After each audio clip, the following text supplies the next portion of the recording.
to Women Up campaign for 1 million signature against discriminatory law in Iran, and my generation of women who are in prison in Iran. And my generation of women who are in prison in Iran. And for their courage. This play is called Sculpting the Edifice, Cracking the Walls. 1, 2, 3, 4, 5, 6, 7, 8, 9, 10, 11, 12, 13, 14, 15, 16, 17, 18, 19, 20, 21, 22, 23, 24, 25, 26, 27, 28, 29, 30. 30 years. June 2009.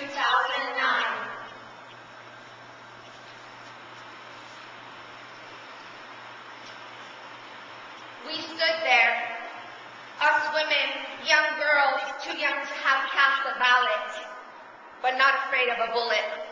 Us women, mothers, sisters, and daughters, with our hearts out and our arms bare. We bear no arms. Instead, we put up our arms to create signs, our fingers and peace signs, and our bodies symbols of victories not known to us. We stood there, us women, in waves, equal to the men by our side. We stood there. As women with our children, ladies with wrinkles of old age, girls with rebellion of youth, holding roses in the front lines.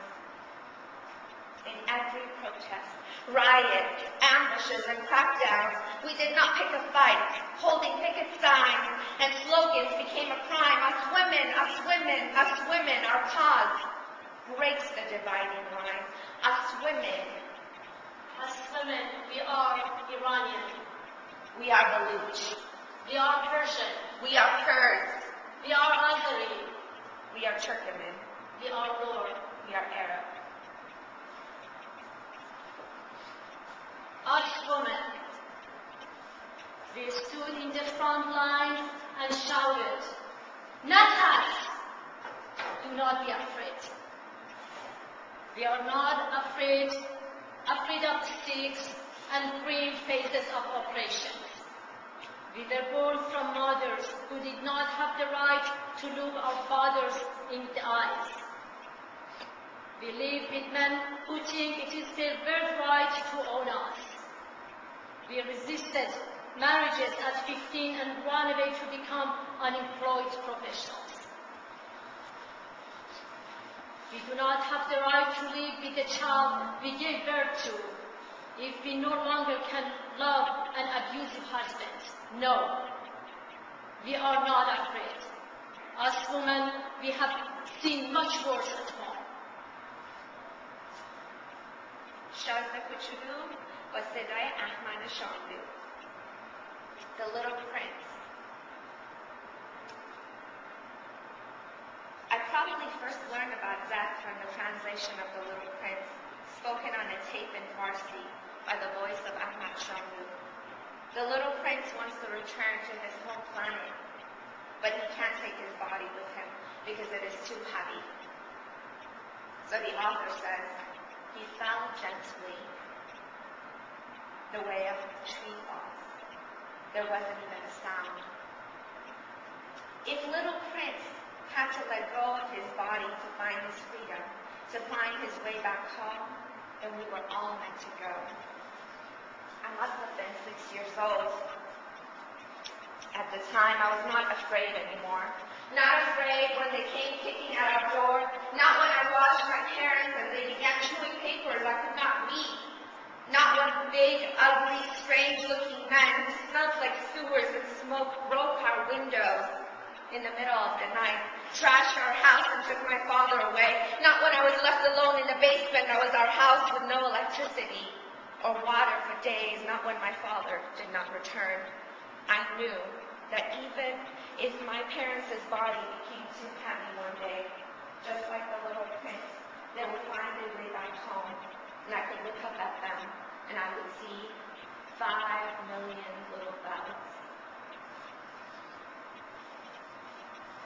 had just started kicking my stomach when I started singing for her and teaching her voice. No, I didn't want her to become an artist, but this life, this child in my belly, has to be born strong, or she could not last long. I remember last time.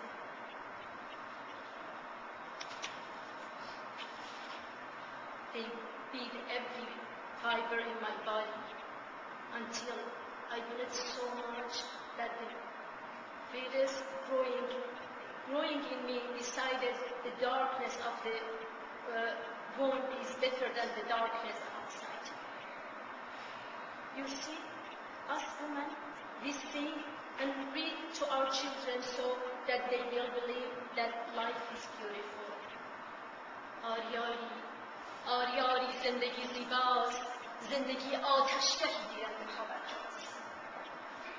گفته بودم زندگی زیباست، گفته و ناگفته ای بس گفته ها کینجاست.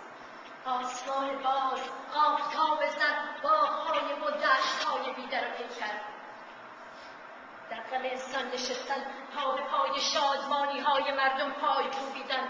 آری زندگی زیباست، زندگی آتشگهی گیرنده پابرجاست. گر بیفروزیش رقص شعله‌اش در هر کرم پیداست، ورنه خاموش است و خاموش گناه ماست. And that poem taught me that life is beautiful. Because as women, we stand barefoot at times. As women of this generation, carry the onus of the past, but we want to build a new life. We want to unveil the black torture halls and cast away the unfounded Sharia laws.